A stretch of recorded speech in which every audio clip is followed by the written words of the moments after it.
If your routines are going great, high five to you. That is amazing. But if you've been struggling to stay consistent or feeling overwhelmed trying to keep up, then this episode is for you. Because today I'm sharing what I believe is the secret to consistency. Plus, we're going to go over 6 simple questions that you can ask yourself anytime you want to add a new habit or routine. Are you ready to stop the chaos, the stress, the overwhelm that's filling your life? I'm Renae Matt, and together you and I are going to build simple routines that are going to change your life. When you put these habits into practice, you're going to be able to organize your life in a way where you can be there for your family, pay off your debt, save money, your house can stay organized, you don't have to stress about what's for dinner, and you still get time for yourself. So without further ado, let's get started. Welcome to the Routine Advantage Podcast. I really wanted to cover this episode because I think that so many of us are really excited to get organized and to really pull our life together that we end up creating this plan and we create these goals and we want to start implementing these routines and these habits in our life that are going to help us get on track and help us stay on track. And we're going to have this defined schedule that we're going to stick to because that is the key to having our life put together, right? And we do it because we're excited. We are motivated and we're ready to go. And then life happens and that motivation dwindles.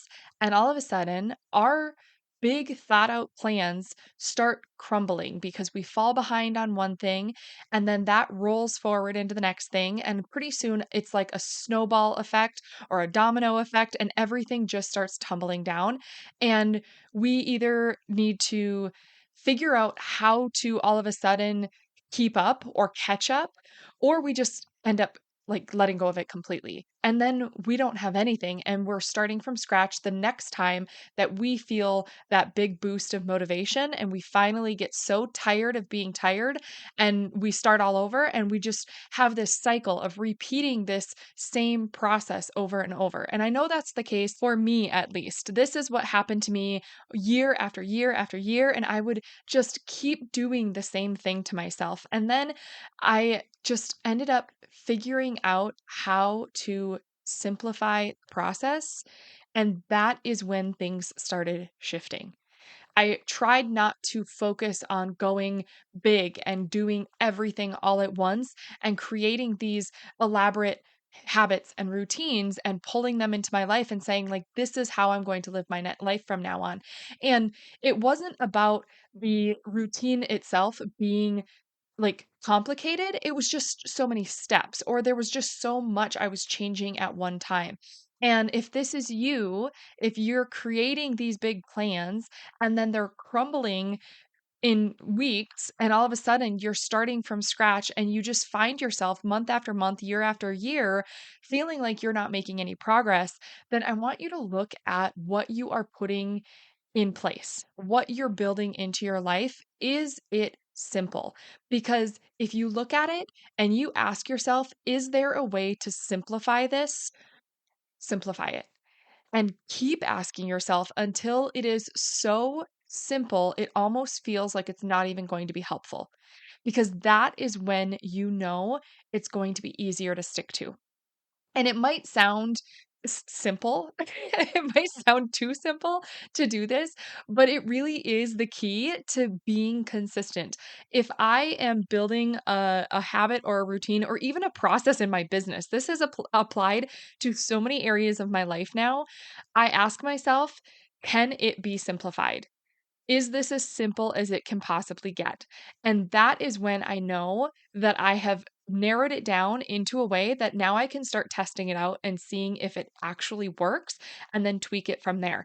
And that's why when I talk about the 5 foundational routines that I talk about on this podcast, they are incredibly simple routines. And you might listen to them and say that they are too simple, but I have had so much feedback from people saying that they've started these things and it is working for them and they're having success and they're proud of themselves because this is actually working when everything else that they've tried has not worked. And that is the key to it, is because it's so simple that it just works and it's not too complicated to stick to.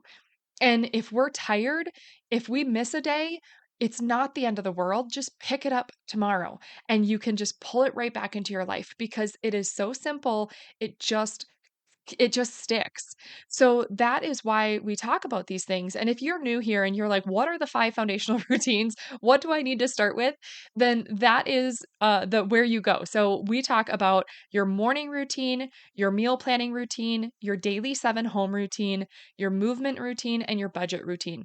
And I recommend to do them in that order. And I have many podcast episodes relating to all 5 of these areas and more, but all 5 of these areas to help you build these routines and keep them super simple and then get them implemented into your life because these 5 areas apply to everybody. It doesn't matter if you're just coming out of high school and you're starting your adult life, or if you are, a 60, 70-year-old grandma that is still taking care of your home, or if it is, a middle-aged mom of 4 little ones. Like, it doesn't matter what age you are, you can pull these 5 super simple routines into your life and they can work for you because they're customized to what you need in that season of life. But they are not complicated. They have to be simple. And that's when we know that we can build the consistency. So when you have these basic areas covered, then you're able to stay organized and your life starts to feel more manageable. So if you need to go back and start setting up those 5 foundational routines, you can go back to the beginning episodes of this podcast and it will help you out. You can also go into our episode library, which you can access at theroutineadvantagecommunity.com. That is our free Facebook community, and you can just request to join. And at the top of the group, pinned at the top, is a spreadsheet. It's called the episode library, and you can just search that with keywords.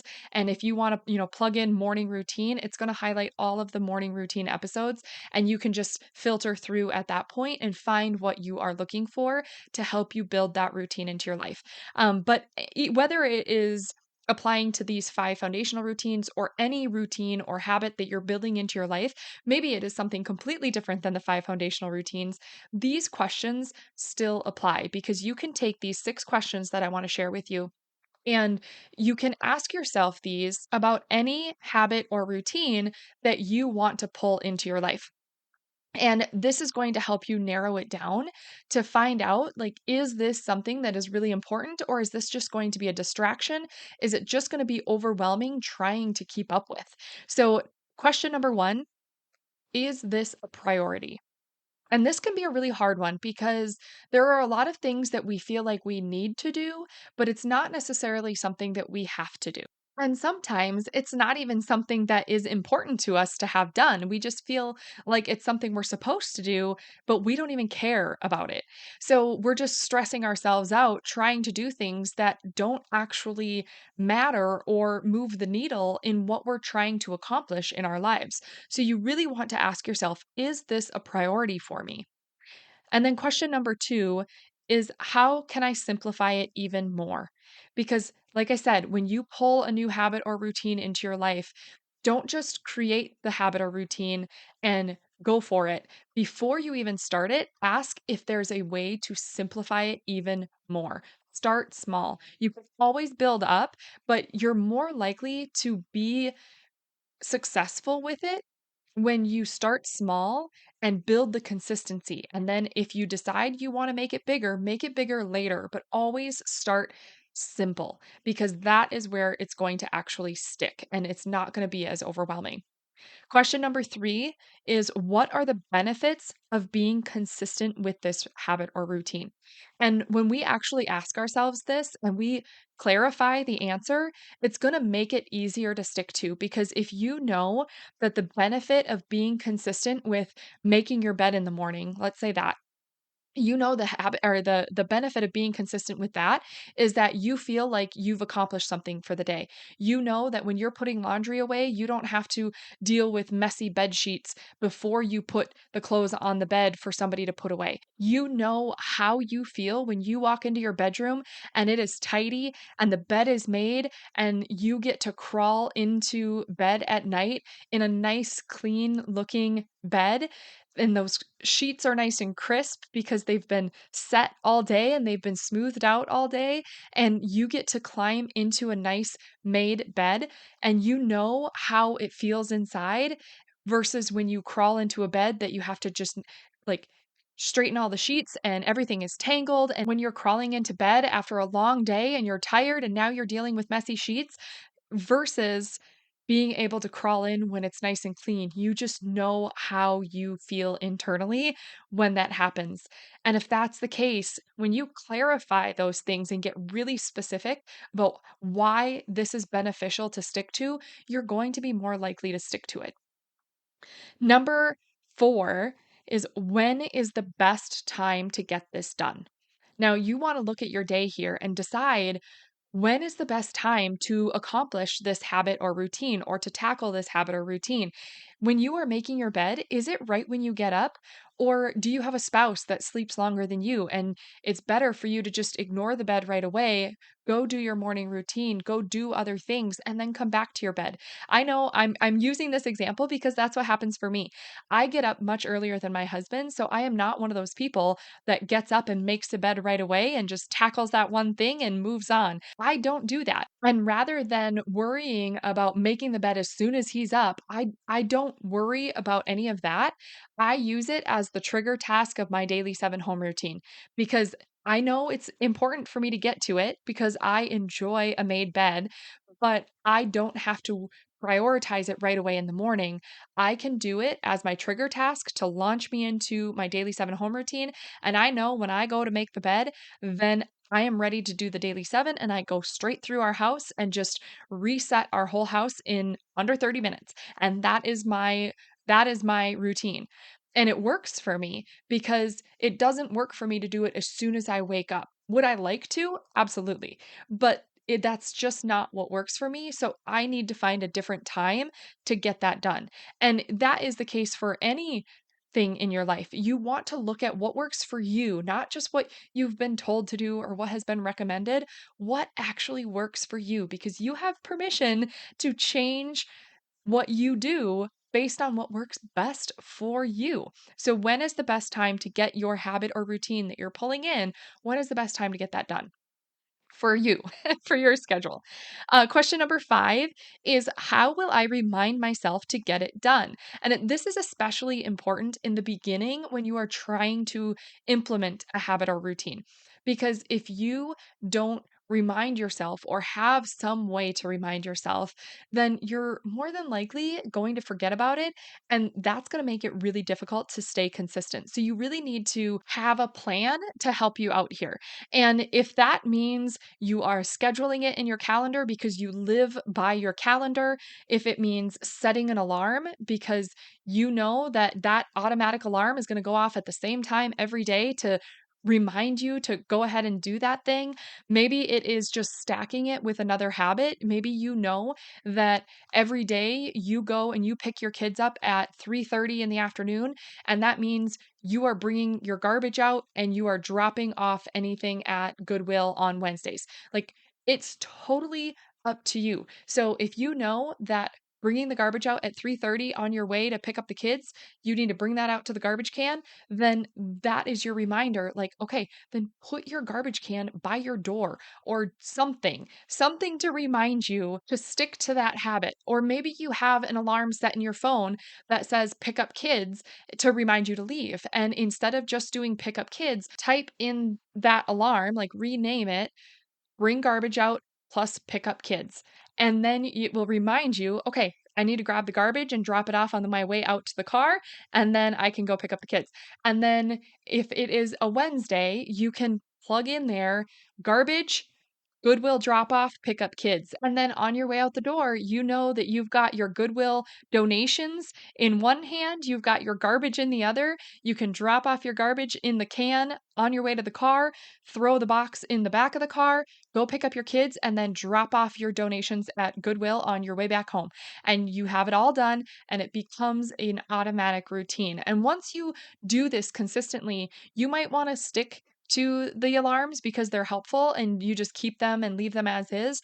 Or if you've got it down pat and you don't need those anymore, then you can remove them, but it's already an automatic routine because you repeated it so many times over and over, and it has become a consistent habit to just do these things as you go. So it's completely customizable, but you really want to understand how you're going to remind yourself to get it done. Are you scheduling it? Are you setting an alarm? Or are you stacking it with another habit? And then question number 6 is, do I have to do it or can I delegate it to someone else? And this is a tough one because when we are trying to get organized and we're trying to understand how our life flows best, we automatically want to take control. Or at least I do. I shouldn't say all of us. If you are like me, you want to take control. You want to know that it's going to get done the way that you want it to get done because if you're doing it, you know how it's going to be completed.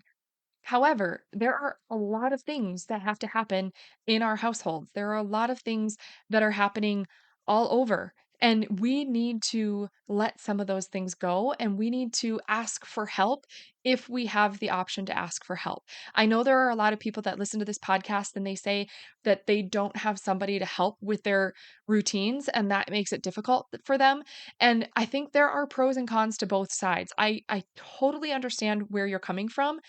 The plus side of not having anybody else in your household to share the routines is that anything that you have to clean up is your own mess. So it makes it a little bit easier to trust yourself to keep things tidy because then you don't have to clean it up later and you're not cleaning up other people's messes. So there is a pro to that part of things. However, if you do have other people that are living in your home, you need to delegate things to them and ask them to help you out and ask them to take on things that work for their schedule and you are willing to let those things go. So maybe that garbage pickup, if you are not taking the garbage out, so I'm just using the garbage as an example since we've already been on that. But if you don't feel like that is a good habit to have, is to take the garbage out on your way to pick up the kids, then if you are going to delegate that to maybe one of the kids, when you go pick up the kids, it's their job to take out the garbage. Okay, so let's play that out a little bit. So you go pick up the kids, you're coming home, their job is to come in and do something with their backpacks, whether they unload their backpacks or they hang them up and you take care of them later. But maybe the automatic habit and routine that you have is to have the kids come in, unload their backpacks, any dishes or lunch things, food that's going to expire is going to go into the kitchen. All of that is going to get taken care of. Any papers, like field trip things that need to be signed, anything like that gets pulled out, taken care of, and you understand who has homework and they put their backpacks away. And then one of those kids goes and they take out the garbage. And then another kid is responsible for vacuuming the entryway where everybody just came in and now there's dirt all over the rug. So there one kid is responsible for taking out the garbage, the other one is vacuuming that entry rug. And these can be happening while you're making a snack in the kitchen for them or whatever your process is. And then once that's all done, they move on for their night. They can go do homework, they can go do their chores or feed their animals, whatever your process is. Maybe you're going to sports, but having some of these tasks delegated to other people in your family is going to be a really big help for you to take things off your plate so that you're not managing it all. And you have to decide what works best for your family. You might have a list of tasks that you are feeling responsible for, and you show it to your family and you're like, "Hey, I just need some help. I need you to choose what you are going to take on as a responsibility." And they might find, some things on there that they're like, "Okay, I wouldn't mind doing that and I wouldn't mind doing that." And start there. And if that's the way you want to handle it, or you can be the type of person that just says, this is what you're taking on and you need to figure out how to make it work for your schedule, and that's okay too. Like, you have to decide what works best for your household. But being able to work together and delegate things and do them together is going to be very beneficial, and you might get some guff in the beginning, but when you start to see this work together, it's a teamwork. And when you live in a household with other people, you have to work as a team for it to function properly and for everybody to function well together without somebody getting overly stressed, because it shouldn't all be on one person, because that not only is a lot of physical strain to keep up with it all, but it's also a lot of mental strain. And we need help sometimes, and we have to be able to admit that sometimes. I know for me, like my husband, I'm so grateful because he takes on a lot in our household. We both work full time, so we both take on a big part of helping each other, and we're very much a team in our household. And there are certain things that he has just taken on that I don't worry about anymore. So he actually does a lot of the dishes. I do them kind of throughout the day. I'll unload the dishwasher in the morning for my routine, and we're both loading up the dishwasher as we use things throughout the day. And then when we get to the nighttime, I'm washing dishes while we're making dinner, and because he's usually out grilling and I'm usually in the kitchen. And then at the end of the meal, and while we're cleaning up, he usually goes straight to dishes and starts loading up the rest of the dishwasher for the final few dishes that we have after dinner, and washing any remaining, pots and pans and dishes like that. And then whatever is in the dishwasher, we usually leave it. And then he does his nightly routine. And after our showers, he usually goes back and starts the dishwasher before he goes to bed. And that makes it super easy because I wake up to a clean dishwasher that I can unload. And so there's certain things that just have shifted that work for us. We never used to do it that way, and that is what we have found works best for us. And now that is something that we stick to very consistently, and it works. And every once in a while, something happens where he forgets to start the dishwasher, and then I have to start it in the morning because I wake up to a dirty dishwasher, and it's so weird. It throws off the rest of the day. And these little things just help me realize how important it is to stay consistent with the routines that work.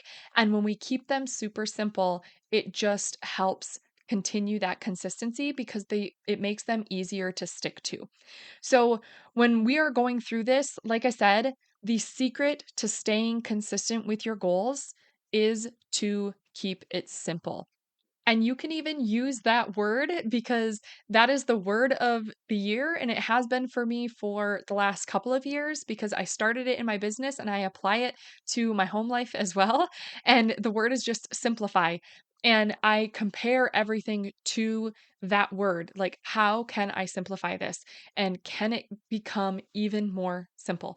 Because if I compare everything against the word simplify, it's triggering my brain to think about whether or not I can simplify it even further. And when I can simplify it, that's when I am the most consistent with my habits and routines to help me reach my goals. And then, as a recap, when you are bringing in a new habit or routine, the 6 questions that you will want to ask yourself to help you is number one, is this a priority for me? Number two, how can I simplify this process even more? Remember, you can always build onto it, but you need to start super simple. Number three is, what are the benefits of being consistent with this routine? Number four, when is the best time to get this done? Number five, how will I remind myself to get it done? This is where you're asking yourself, should you schedule it? Should you set an alarm? Should you stack it with another habit or some other way to remind yourself? And number 6, do I have to do it or can I delegate it to someone else? Did you love that episode or learn something useful? If so, would you do me a huge favor? My goal is to grow this podcast and help as many women as I can break free from the overwhelm so they can truly enjoy their life. The best way for me to do this is for you to leave a 5-star written review on your podcast app and to share this episode with a friend or in your Instagram stories. I appreciate you being here. I hope you have a wonderful day, and I will see you on the next episode. Take care.